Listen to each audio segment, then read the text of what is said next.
Okay, so I think I'm probably like 3, 4 days in, and so far we got the door cut out, and doors are functional. So got to trim down a little bit. So when you start talking about the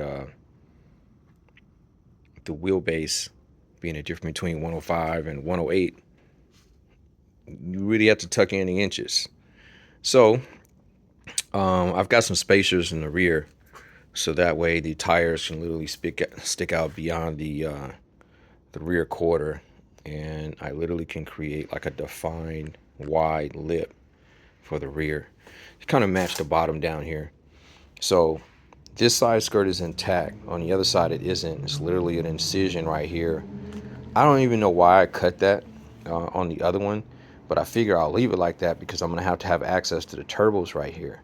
So, plus, all this area is going to be cut away too to have air going to the intercooler. So, that is the reason why I don't really care about the other side. I know I'm going to do all the fabrication, and that design is going to feed into the fender lip. Now, Design to R calls for basically no lip. So you have the rear fender that just comes down to the tire and there's nothing. And that's the way it would have been with the 2-inch spacer. It would have been perfect.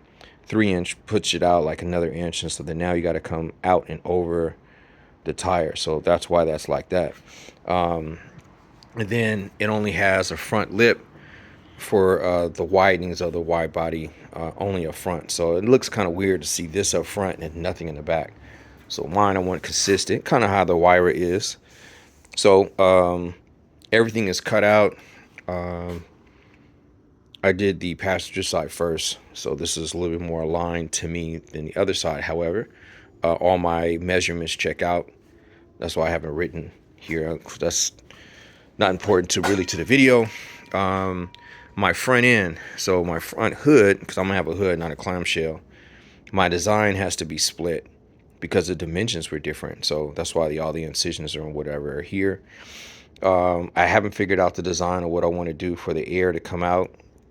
Now, with the original Superlight body, basically it has a clamshell, and this is just covered right here, and the air just comes in through that radiator and escapes underneath.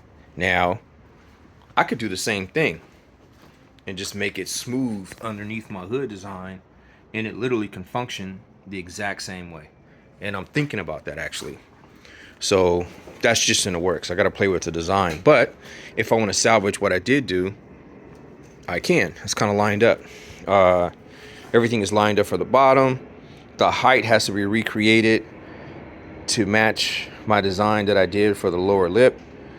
And that's the reason why that's pushed out there. It doesn't match up anymore. So got to redo that. But on this side, it's the exact same. The other side, I had cut out this hole in the door, just playing with different designs back in the day. I don't know if I want to continue with that design or not. That's why I didn't fill it in. I've got the original piece, I think, at the other house. So if I want to fill it in, I can. But if not, I can cut a hole because that cavity inside the door is empty. There's nothing there. So I kind of like how the F12 is, and having the air come in and then literally probably holding it down in the center, right? If I did like a little incision here and then captured the air that is coming over the body that goes down and out, I think it would, one, look good. Number two, it could probably have some functionality. Keep the door closed. I don't know. But that's the reason why I left that hole there.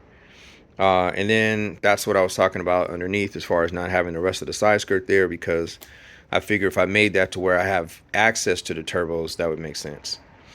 So far, everything is really kind of lining up perfectly.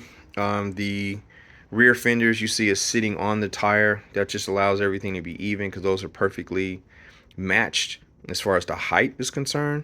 Now, obviously, you got to have tire travel for a wide body, so I'll cut that away once the rear quarter is lined up and I have something adjacent to the frame itself. But I'll get into that later because all that's going to have to come apart later on when I pull the motor out and put everything back in. So I didn't want to get like any final decision making with the rear, and that's why I opted to work on the front right now. So with that said, everything is going along cool. Some of the decision making process was, like, how am I going to deal with a window? Because I really want a window to go down and up. I don't want something fixed, using a windshield opposed to having to recreate all that.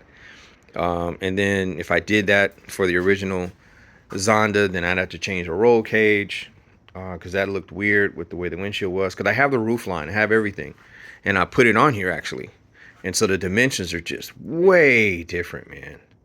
So I thought it easier just to use the monocoque, and I cut away a lot of the material underneath here for the finish to work, and obviously for my wheels, not obviously, but for the wheels, because they're 20s up front.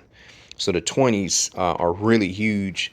I cut away everything underneath here, so it's clearance for me to make a turn. I did not cut away everything on this side, so everything underneath the wheel or back there is still intact, and you cannot, turn the wheel without making contact. So a lot of that stuff has to be cut away up at the top, like right underneath the top of the fender. There's contact there. I don't know if you can. Well, yeah, you see the blue right there, but all that stuff has to be cut away for it to be functional. Other than that, door opens, cool.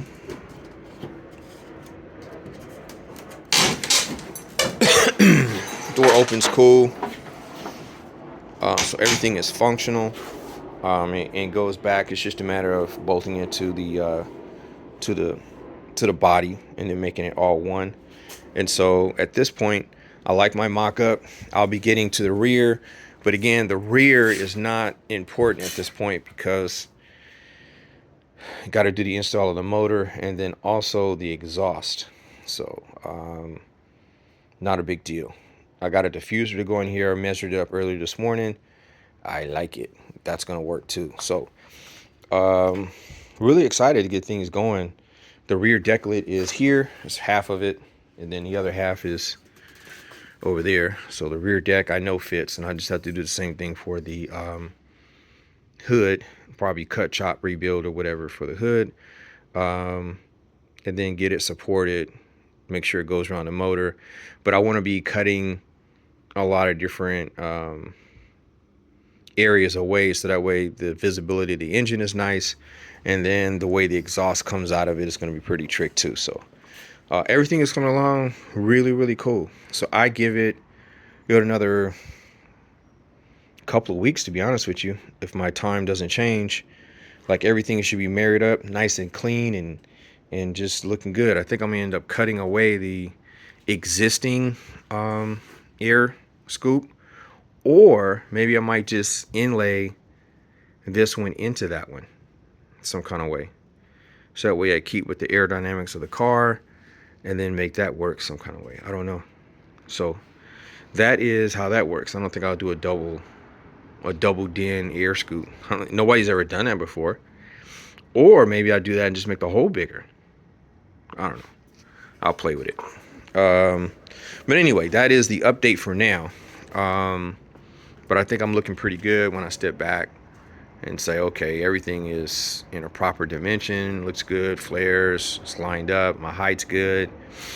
Also had to drop the front end, so I know I got some decent clearance. That's an inch and I think like an inch and a quarter as far as the top of the wheel to the fender.